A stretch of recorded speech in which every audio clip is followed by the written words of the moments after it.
ওই তো ফোন কইল আমাকে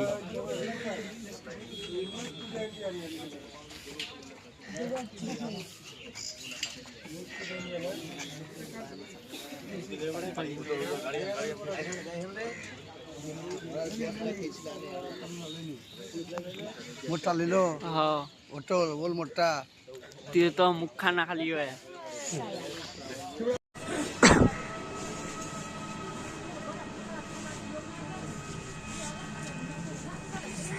দুটোর দিকে দোকানে চুরি হয়েছে। শাটারে আঘাত করছিল, শাটারে আঘাত করতে পারে নাই, উপর থেকে টিন ফাইটে ঢুকছে। ঢুকে মালপত্র ছিল, জিনিসপত্র ছিল, মোটামুটি সোনার নাকের তাকের ছিল, রূপা ছিল, সব কিছু নিয়ে গেছে চোরে।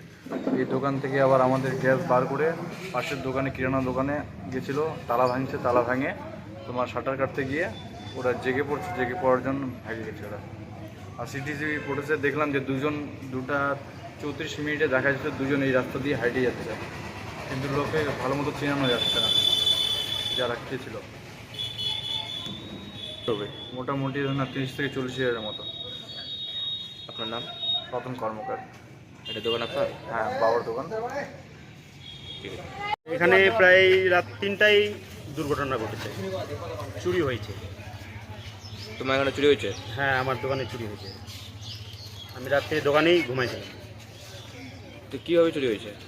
চুরি হয়েছে মানে আমাদের তো চুরি বলতে কি শুধু তালাটা ফাটাইছে আর স্যারেরটা কাটেছে, আমাদের এমন কিছু নিয়ে যায়নি।